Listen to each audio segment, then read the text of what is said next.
Friends, ये हमारा chapter introduction to trigonometry का पार्ट 5 है और इस पार्ट में हम अपनी एक्सरसाइज के जो बाकी क्वेश्चंस थे वो सॉल्व करेंगे। 6th क्वेश्चन हमने 4th पार्ट में सॉल्व कर लिए थे और मुझे मतलब कि पूरा विश्वास है कि जो मैंने आपको क्वेश्चंस के हिंट दिए थे वो आपने उससे हेल्प लेके बाकी के क्वेश्चन सॉल्व कर लिए होंगे। बाकी के क्वेश्चंस भी मैं आपको ऐसे हिंट दूंगी और कुछ जैसे मुझे लगेगा कि सॉल्व करना है वो कर दूंगी और बाकी आपने अपने आप ट्राई करने हैं। तो हम स्टार्ट करते हैं हमारा क्वेश्चन 7th। तो ये देखो सेम वैसा ही क्वेश्चन है जैसे आपने पहले किए। हमें गिवन है क्वेश्चन में क्या है, कोट की वैल्यू गिवन है, कोट थीटा गिवन है, cot theta is equal to 7/8। ये देखो हमें कोट थीटा गिवन है, उसकी वैल्यू हमें फाइंड आउट करनी है। वैल्यू हमें किसकी फाइंड आउट करनी है, जैसे मैं अगर फर्स्ट पार्ट लिख रही हूँ कि फर्स्ट पार्ट में हमने किसकी वैल्यू फाइंड आउट करनी है, 1 plus sine theta into 1 minus sine theta over 1 plus cos theta into 1 minus cos theta. हमें इसकी वैल्यू फाइंड आउट करनी है। मतलब हमारे पास जो ट्रिग्नोमेट्रिक टर्म्स हैं वो कौन कौन सी हैं, साइन थीटा और कोस थीटा। तो इट मीन्स क्या है कि हमें साइन थीटा और कोस थीटा की अगर हमें वैल्यू मिल जाए वो हम इसमें फिल कर देंगे और हमारा सम सॉल्व हो जाएगा। बाकी के पार्ट्स तो आपको सॉल्व करना आता है। तो इसके लिए हम क्या करेंगे, हम एक राइट एंगल ट्रायंगल बनाते हैं। अब हमें मतलब इससे कुछ भी नहीं है कि हमारा एंगल ए है बी है, कुछ भी नहीं है, बस यहाँ पर थीटा गिवन है। तो हम ए बी सी आप कहीं भी बना लो, यहाँ पर हमारा राइट एंगल एट बी है तो इट मीन्स जो बेस एंगल है वो सी थीटा है। अब कोट थीटा गिवन है तो कोट थीटा की वैल्यू क्या होती है आपको पता है, cot theta is equal to इसके टेंजेंट का ऑपोजिट है, टेंजेंट हमारा पी ओवर बी होता है, तो कोट थीटा क्या हो गया, बी अपॉन पी हो गया। तो बी यहाँ पर क्या है, बी सी, और पी क्या है, ए बी। तो ये है 7/8। इट मीन्स बी सी की वैल्यू कितनी हो गई, इसको हमने क्या लेना होता है, साथ में एक कांस्टेंट मैंने बोला था कि हमने जरूर लेना है, जैसे के ले लिया आपने। तो यहाँ पर क्या हो गया, बी सी की वैल्यू कितनी हो गई 7 के और ए बी की वैल्यू कितनी हो गई 8 के। तो अब इसकी हेल्प से आप क्या करोगे, ए सी की वैल्यू फाइंड आउट करोगे। ए सी की वैल्यू फाइंड आउट करने के बाद आप साइन थीटा और कोस थीटा की वैल्यू लिखो और इसमें फिल करके सॉल्व कर लो, ठीक है। और ये सिमिलरली इसका सेकंड पार्ट तो है ही इजी, इसमें तो कुछ वैल्यू फाइंड आउट करने की भी ज़रूरत नहीं है। आपको क्या गिवन है, सेकंड पार्ट जो सॉल्व करना है वो कोट स्क्वायर थीटा सॉल्व करना है। ये मैंने आपको इंट्रोडक्शन में भी बताया था, coat square theta sine square theta का मतलब क्या है, कोट थीटा का होल स्क्वायर, ठीक है। तो अभी हम कोट थीटा की वैल्यू फिल करेंगे, 7/8 का स्क्वायर करके ये कितना आ गया 49/64। सेकेंड पार्ट आपका सॉल्व हो गया, ये इसका आंसर आ गया। ओके, तो फर्स्ट पार्ट आपने सॉल्व कर लेना है इसकी वैल्यू से पाइथागोरस लगा के फाइंड आउट करके। तो अभी नेक्स्ट क्वेश्चन करते हैं हम, क्वेश्चन नंबर 8। और सेम वैसा ही है क्वेश्चन नंबर 8 भी। यहाँ पर क्या है, आपको थोड़ा सा चेंज करके दिया, बस इन्होंने इफ क्या बोला उन्होंने, 3 कोट थीटा क्या है, 3 cot A is equal to 4। मतलब क्या है, अभी हम लिख देंगे कोट ए की वैल्यू अगर निकाली तो कितनी आ गई 4/3। अब आपको पता ही है ये रेशो है, रेशो के साथ कांस्टेंट टर्म अपने एक लेनी है, के लेंगे, ऐसी वैल्यू बनाएंगे हम। यहाँ पर भी अगर राइट एंगल ट्रायंगल बनाएंगे, अब ये तो कोट है तो 7th वन जैसा ही सेम हो गया। तो अब यहाँ पर हम ए यहाँ पर लिख लो, क्या है ना, ए हम यहाँ पर लिख लो क्योंकि ए हमें बेस एंगल चाहिए, ए बी सी। अब आपकी राइट एंगल ट्रायंगल ये वाली बन गई है। अब एंगल ए है तो ये बेस हो गया, ये 4K आ जाएगा और इसकी वैल्यू कितनी आ गई 3K। हम पाइथागोरस लगाएंगे, ए सी की वैल्यू फाइंड आउट करो और उसके बाद जो आपको पार्ट सॉल्व करने हैं, जैसे इसके 2 पार्ट्स गिवन है कि 1 माइनस टेंजेंट स्क्वायर ए, यहाँ पर क्या गिवन है, हमें सॉल्व क्या करना है, 1 minus tangent square A upon 1 plus tangent square A is equal to cos square A minus sine square A. ये हमें बताना है, मतलब ये दोनों क्या हैं, अगर हम इसकी वैल्यू निकालेंगे और ये दोनों की वैल्यू निकालते हैं तो वो दोनों सेम आ रही हैं या नहीं, ये हमें बताना है। ये आप जब पहले लेफ्ट हैंड साइड सॉल्व करो, उसकी वैल्यू निकालो, फिर कोस राइट हैंड साइड सॉल्व हम करेंगे, उसकी वैल्यू निकालेंगे, फिर दोनों वैल्यूज़ को कंपेयर करेंगे।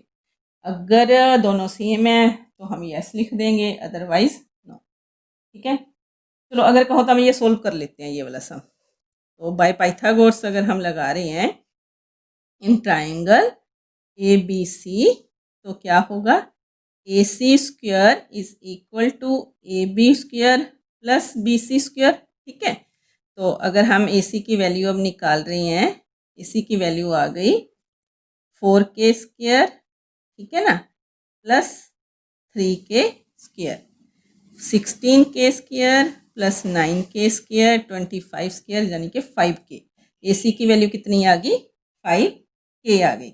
अब यहाँ पर हमें टेंजेंट की वैल्यू चाहिए। वैसे तो अब यहाँ पर अगर अब टेंजेंट की चाहिए थे तो हम सीधा भी निकाल सकते थे, इसका रेसिप्रोकल है, value of tangent A is equal to 1/cot a करके वो भी निकाल सकते थे। लेकिन ये हमने इसलिए किया, हमें सेकंड पार्ट के लिए तो सॉल्व करना पड़ना था क्योंकि कोस ए और साइन ए की वैल्यू चाहिए थी। तो हमने क्या किया, अब यहाँ से हम कोस ए और साइन ए की वैल्यू निकाल लो। देन साइन ए क्या होता है, perpendicular upon hypotenuse, B C upon A C. Okay, A C की वैल्यू कितनी आ गई 5k, तो बी सी कितने 3k अपॉन 5k, कटिंग करके 3/5 आपकी साइन ए आ गई। सिमिलरली अगर आप कोस ए निकालो तो कोस ए क्या होता है, A B upon A C. Okay, तो ए बी आपका 4k है, ए सी आपका 5k है, कटिंग करके 4/5 कोस की वैल्यू आ गई। अब आपके पास टेंजेंट की वैल्यू आप निकालो, टेंजेंट की भी निकाल लो, यहीं से निकाल लो, p अपॉन बी। ठीक है, 3k अपॉन 4k, कटिंग करके 3/4 आ गया। अब आपके पास साइन, कोस और टेंजेंट तीनों की वैल्यू है। अब हम इसमें फिल करते हैं, हमारी दोनों साइड्स में सॉल्व करेंगे, लेफ्ट साइड भी और राइट साइड भी। चलो अभी इसकी ज़रूरत पड़ेगी। पहले हम क्या करते हैं, अगर हमारी लेफ्ट साइड सॉल्व करते हैं, यहाँ पर लेफ्ट हैंड साइड क्या है, 1 minus tangent square A upon 1 plus tangent square A. Okay, ये वाली है। और तो ठीक है, वैल्यू फिल करते हैं यहाँ पर। 1 माइनस टेंजेंट की वैल्यू कितनी है 3/4, यहाँ पर 1 प्लस 3/4 का स्क्वायर करते हैं, तो ये आया 1 minus 9/16, 1 plus 9/16, 16 minus 9/16 upon 16 plus 9/16। तो यहाँ पर सॉल्व करके कितना आ गया 7/16 और यहाँ पर 25/16। जब इसका रेसिप्रोकल लेंगे 17/16 इंटू 16/25, सॉल्व करके इसकी वैल्यू कितनी आ गई 7/25। तो लेफ्ट हैंड साइड की वैल्यू आपकी आ गई 7/25। अब हम राइट हैंड साइड सॉल्व करते हैं। राइट हैंड साइड सॉल्व करेंगे तो वो क्या है हमारा कोस square A minus sine square ए। तो यहाँ पर लिखते हैं हम लोग कोस square A minus sine square ए। अब कोस की वैल्यू कितनी है हमारी, यहाँ से हम देखेंगे कितनी आई है कोस की वैल्यू, ये है 4/5। तो यहाँ पर फिल करते हैं हम, कोस की वैल्यू कितनी आ गई 4/5 का स्क्वायर माइनस साइन की वैल्यू यहाँ से हमारी 3/5 आ रही है, तो क्या लिखेंगे हम 3/5 का स्क्वायर। सॉल्व करो 16/25 माइनस 9/25, एलसीएम वगैरह लेंगे, सॉल्व करेंगे, 16 माइनस 9 7/25। तो ये देखो हमारी ये इक्वेशन 1 दे दो, इसको नेम हम देंगे 2। तो from first and second equation क्या हो गया हमारी, दोनों वैल्यूज़ ये देखो सेम आ गई, therefore left hand side is equal to right hand side हो गया। और बाकी आप वो पूरे वैल्यू फिल कर दो जरा की है, यस दे आर इक्वल। अब हमारे नेक्स्ट क्वेश्चन क्या है, 9th क्वेश्चन। तो 9th क्वेश्चन सेम वैसा ही है, 9th क्वेश्चन मैं नहीं सॉल्व करूंगी, वो अब आप सॉल्व करोगे। मैं थोड़ा हिंट देती हूँ, यहाँ पर लिखा है ट्राइंगल ए बी सी। ठीक है, हमारी ट्रायंगल वही हम ट्रायंगल बनाओ ए बी सी, अगर गिवन है जो राइट एंगल वही लेंगे, यहाँ पर राइट एंगल एट बी है, तो ये आपने बहुत ध्यान से देखना है। ए है तो ए हम बेस एंगल लेंगे ए बी सी। और टेंजेंट की वैल्यू क्या होती है, यहाँ पर फिल करो। टेंजेंट क्या होता है आपका भाई, tangent A is equal to होता है पी अपॉन बी। ठीक है, यहाँ पर पी ये बी सी है।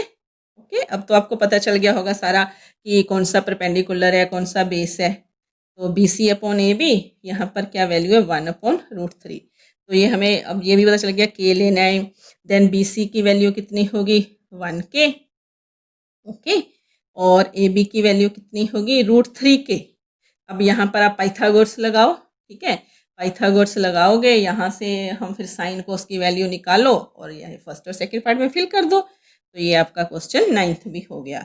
अब हमारा नेक्स्ट क्वेश्चन कौन सा है, 10th क्वेश्चन, ठीक है। मतलब ये मैं इसलिए थोड़ा फास्ट कर रही हूँ क्योंकि ये सारे एक जैसे क्वेश्चन हैं, मुझे लग रहा है आप लोगों ने कर भी लिए होंगे।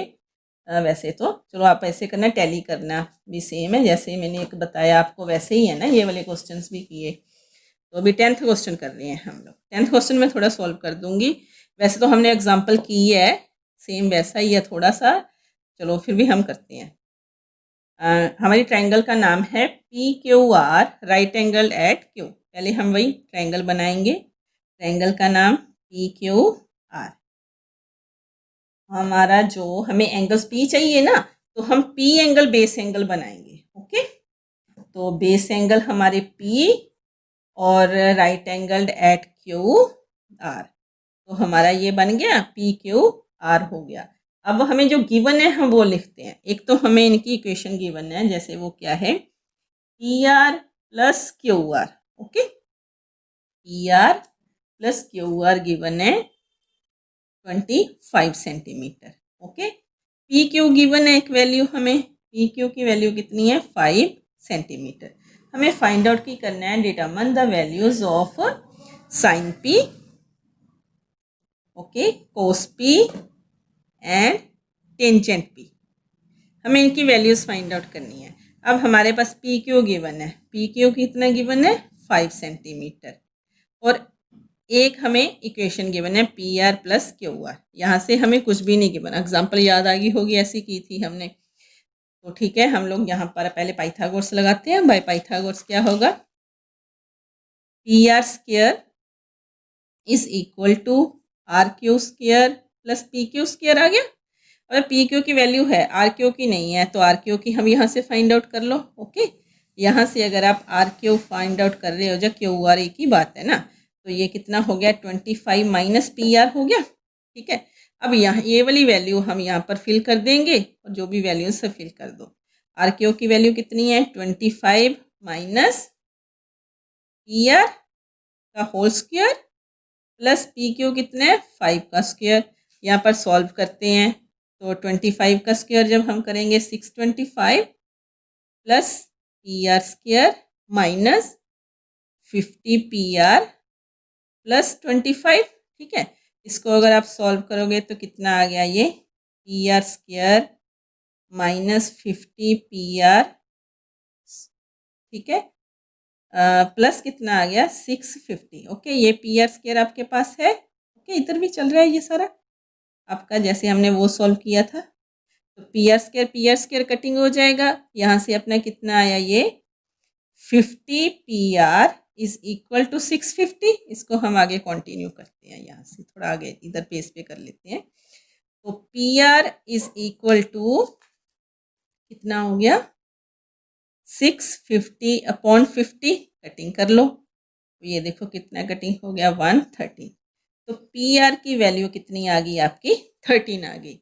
PR अगर आप 13 है तो यहाँ पर फिल करो और RQ आप फाइंड आउट कर लोगे। RQ is equal to 25 minus PR, यहाँ से हमारी PR की वैल्यू हम यहाँ पर अगर फिल करेंगे 25 माइनस 13 कितना आ गया 12। तो आपके पास RQ की वैल्यू भी आ गई, इसकी 13 सेंटीमीटर, इसकी 12 सेंटीमीटर। इसके बाद तो अब आपको आता है, मुझे पता है, आप साइन P की वैल्यू भी लिख सकते हो, कोस P की वैल्यू भी लिख सकते हो, टेंजेंट P की वैल्यू भी लिख सकते हो। साइन P की वैल्यू दिस अपॉन दिस होता है, यानी कि 12/13 आ गया। कोस P की वैल्यू दिस अपॉन दिस होता है, 5/13 आ गया। टेंजेंट P आपको पता है RQ अपॉन PQ, देन 12/5। इसी के साथ हमारा 10th क्वेश्चन भी कंप्लीट हो गया। अब हमारा जो इस एक्सरसाइज का लास्ट क्वेश्चन है, जो कि ट्रू फॉल्स है। मुझे पता है ट्रू फॉल्स को पता है क्या करते हैं बच्चे, बस सीधे ट्रू और फॉल्स लिख देते हैं, ये और सीधा हाँ जी ये ट्रू है या फॉल्स है। लेकिन हमें ये क्वेश्चन ऐसे नहीं करना। यहाँ पर देखो बाकायदा लिखा है, क्या लिखा है, we state whether the followings are true और फॉल्स। ये ठीक है, आपने इतना रीड किया, लेकिन आगे उन्होंने जस्टिफाई और आंसर्स भी लिखा है। और बच्चे जस्टिफाई नहीं करते क्वेश्चंस को, ओनली ट्रू फॉल्स लिख देते हैं। लेकिन हम रीजंस के साथ हम आपको बताएंगे कि ट्रू और फॉल्स कैसे हैं और क्यों है। ओके, तो क्वेश्चन नंबर 11 का फर्स्ट पार्ट क्या है, the value of tangent A is always less than 1। बोले इन्होंने बोला है कि टेंजेंट ए की वैल्यू हमेशा 1 से लेस होती है। ये तो ज़रूरी नहीं है। अब क्यों नहीं ज़रूरी, देखो ए की वैल्यू जो टेंजेंट है उसकी वैल्यू 1 भी हो सकती है, ठीक है ना। 1 कैसे हो सकती है, अब मैं बताती हूँ, अभी आपको लिखते हैं। आप पहले ये देखो टेंजेंट ए क्या होता है। अगर हम एक डायग्राम बना रहे हैं, ए बी सी एक ट्राइंगल बना रहे हैं, ठीक है, ए बी सी, तो टेंजेंट ए की वैल्यू होती है B C upon A C. Okay, B C upon A C. But अगर बी सी 4 है, यानी कि 4 के है, आप ले लो, सपोज कुछ भी लेट कर सकते हो, और ए सी की वैल्यू भी 4 के आ जाए, क्या आ जाए, दोनों की वैल्यू इक्वल हो, दोनों मतलब सेम हो। तो अगर बी सी 4 के है और ए सी भी 4 के है, देन जब कटिंग करेंगे तो कितनी वैल्यू आ गई, 1 आ गई। इट मीन्स कि क्या हुआ, if B C is equal to A C, हम ये लिख सकते हैं यहाँ पर रीजन, आप ये ऐसे एग्जांपल देके बता सकते हो। If B C is equal to A C, then क्या हुआ, टेंजेंट ए कितना हुआ, tangent A is equal to 1। Okay, तो फिर ये क्या हो गया, फर्स्ट पार्ट क्या हो गया आपका, फॉल्स हो गया। आप लिख सकते हो ये क्या है, फॉल्स है। रीजन हम ये दे सकते हैं कि ये क्या है, ये देखो हमने बता दिया कि इसकी वैल्यू 1 भी हो सकती है, ये ऑलवेज लेस देन 1 नहीं है, ठीक है। अब सेकंड पार्ट देखो, सेकंड पार्ट में क्या है, सेकंड पार्ट इन्होंने बोला सेक के, if sec K is equal to 12/5, okay, for some value of angle A, मतलब मतलब कि ए की कुछ वैल्यू ऐसी है जिसके कारण कि सेक थीटा की वैल्यू 12/5 आ जाती है। हमें ये बताना है कि ये है कि नहीं है। अब ये देखो, अगर राइट एंगल ट्रायंगल क्या होती है, हमारी पाइथागोरस फॉर्म करती है ना, हमने सभी क्वेश्चंस में पाइथागोरस लगा के इसकी टेंजेंट्स की जितनी भी ट्रिग्नोमेट्रिक रेशियोज थी हमने उसकी वैल्यू फाइंड आउट की है। इट मीन्स अगर पाइथागोरस थ्योरम परफॉर्म हो जाए, यहाँ पर लग जाए, तो फिर इट मीन्स ये पॉसिबल है कि इसकी कुछ किसी एंगल के ऐसे एंगल ए की जो वैल्यू ऐसी होगी कि जिसमें वैल्यू हमें सेक की 12/5 मिल जाए। तो पहले हम इसकी वैल्यू देखते हैं, सेक थीटा क्या होता है, यहाँ पर लिखो ये राइट एंगल है, ये ए बी सी है। अब सेक की वैल्यू क्या होती है, B C sorry A B hypotenuse upon base होता है ना, ए बी अपॉन ए सी, ठीक है ना। सेक क्या होगा, ए बी अपॉन ए सी होगा। देन ए बी कितना है 12 के और ए सी कितना है आपका 5 के, ठीक। तो यहाँ पर अगर आपने फिल किया, ये कितना हो गया 12 के, ए सी 5 के। तो अगर आप यहाँ पर पाइथागोरस बी सी की वैल्यू लगाओगे तो लग जाएगी ना। तो ठीक है, निकालते हैं हम। B C is equal to क्या होगा, 12 के स्क्वायर माइनस 5 के स्क्वायर या रूट 12 के 144 माइनस 25 के स्क्वायर, ओके, माइनस करो 119 के स्क्वायर, रूट निकाला तो कितना आ गया, रूट 119 के। इट मीन्स क्या हुआ, यहाँ पर हमने पाइथागोरस लगा ली, तो यस ये ट्रू है, ये वाला पार्ट क्या हो गया आपका, ट्रू हो गया कि हाँ इसकी ये पॉसिबल है कि सेक जो ए है वो 12/5 होगा for some value of angle A. Okay, तो हमारा अब थर्ड पार्ट करते हैं हम इसका। थर्ड पार्ट में क्या है, थर्ड वन में लिखा है कोसे। कोसे is the abbreviation used for the cosecant of angle ए। ये फॉल्स है, ये फॉल्स क्यों है, आप क्या लिखोगे, फॉल्स इसलिए है, जो कोसे है वो आपको पता है कि कोसे हम जब हमने इंट्रोडक्शन वाला पार्ट किया था उसमें ये सब पार्ट्स हमने डिस्कस किए थे कि हम कोसाइन का कोस लिख सकते हैं, ठीक है, ऐसे कोटेंस का हम कोट लिख सकते हैं, टेंजेंट्स का हम टेन लिख सकते हैं। सिमिलरली तो कोसे किसका एब्रीविएशन है, कोसाइन का भी लिख सकते हो कि कोसे is the abbreviation for cosine, और बट द कोसिकेंट्स एब्रीविएशन क्या है, कोसेक। तो ये क्या हो गया, फॉल्स, ये आप रीजन दे सकते हो, ये मैं लिख नहीं रही, मैंने ओरली बता दिया। और अभी फोर्थ पार्ट क्या है आपका, फोर्थ पार्ट है कोटे। ये भी हमने इंट्रोडक्शन में मैंने आपको बताया था सारा, ये कि cot A is the product of cot and A. इसको भी मैंने बहुत क्लियरली इंट्रोडक्शन में बहुत क्लियर किया था। तब मैंने बोला भी था कि इंट्रोडक्शन वाली जो बातें मैं बता रही हूँ ना इंट्रोडक्शन में, वो आप थोड़ा ध्यान से सुनो, क्योंकि इसी से आपके MCQ, ट्रू फॉल्स, ये सब क्वेश्चंस बन सकते हैं। ये देखो उसी तरह से रिलेटेड क्वेश्चंस आ गए, तो इसी तरह से बन सकते हैं हमारे सभी क्वेश्चंस, और भी बना सकते हैं हम, जैसे मैंने इंट्रोडक्शन में जो बातें बताई थी उनसे। तो कोट ए, तो मैंने बताया था कि कोट और जो ए है ये दोनों का प्रोडक्ट नहीं है। ये क्या हो गया, ये वाला पार्ट भी हमारा फॉल्स है। ये हम लिख सकते हैं कि false, it is not a product of cot and A, but इसका मतलब क्या है, it is a cotangent of angle A. तो यहाँ पर जो ए वर्ड यूज़ हो रहा है वो क्या हो रहा है, एंगल, एंगल के लिए यूज़ हो रहा है, एंगल ए की बात हो रही है, मतलब बेस एंगल जो हमारे हम ए ले रही हैं। तो इसको भी आप लिख सकते हो अभी रिटर्न में, ये इसलिए फॉल्स है। और अब आ गया फिफ्थ पार्ट। फिफ्थ पार्ट में हमारा साइन थीटा की वैल्यू गिवन है, क्या है 4/3। तो ये भी बताना, ये देखो ये वाला पार्ट और जो सेकंड पार्ट है सेम है। तो देखते हैं, आप सीधा ही ऐसे अगर आप परफॉर्म करके नहीं लिख देना सीधा ही, वो भी ट्रू था ये भी ट्रू होगा, हो सकता है ये ट्रू हो सकता है फॉल्स हो। तो अभी हम सॉल्व करते हैं, वही ट्रायंगल बनाते हैं। ABC अगर ट्रायंगल बनाई, then ABC is a right angle triangle at B। तो इस ट्रायंगल के हिसाब से जो साइन थीटा की वैल्यू क्या होगी, देन ये अगर आपका एंगल थीटा है, ठीक है ना, थीटा एंगल हमें मेंशन करना जरूरी है, अभी क्या पता ये हो क्या पता ये हो, बट अगर ये थीटा एंगल है तो अब इस ट्रायंगल के अनुसार क्या होगी साइन थीटा की वैल्यू, BC अपॉन AC, ठीक है ना, BC अपॉन AC। ओके, तो इट मीन्स BC अपॉन ए की AC क्या हुआ 4/3, ठीक है। तो BC की वैल्यू क्या होगी 4K, AC की वैल्यू 3K। अब आप मुझे ये बताओ कि क्या आपको ये ट्रायंगल देख के कुछ लग रहा है अभी कुछ मिस है, कुछ है ना इसमें गड़बड़ सी। हाँ मुझे लग रहा है आपको समझ आ गया कि देखो AC क्या है, देखने से ही पता चल रहा है, वैसे हम रीज़न भी बोलेंगे। AC लॉन्गेस्ट साइड है BC से, तो बट हम वैल्यू हमने क्या लिखी है, AC की 3K लिखी है और BC की 4K लिखी है। तो ये कहीं ऐसे पॉसिबल है कि जो देखने में लंबी साइड है अब उसकी वैल्यू शॉर्टेस्ट साइड से क्या हो, कम हो। तो यहाँ पर कुछ इट मीन्स रॉन्ग है कि ये पॉसिबल नहीं है, क्योंकि जो साइन थीटा की वैल्यू क्या होती है, हाई, ये सी क्या हुआ इस ट्राइंगल का हाइपोटेन्यूस है।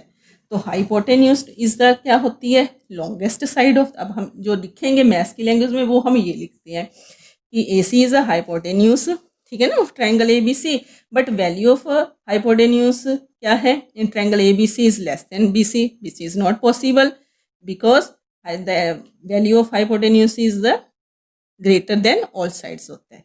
तो इसी रीजन से क्या हो गया, ये फॉल्स हो गया। ये देखो अब ये वाला पार्ट हमारा क्या हो गया, फॉल्स। तो ये पॉसिबल नहीं है कि साइन थीटा की वैल्यू किसी एंगल के लिए 4/3 हो। तो इसी हमारे पार्ट के साथ क्या हो गया, ये एक्सरसाइज हमारी खत्म हो गई 8.1।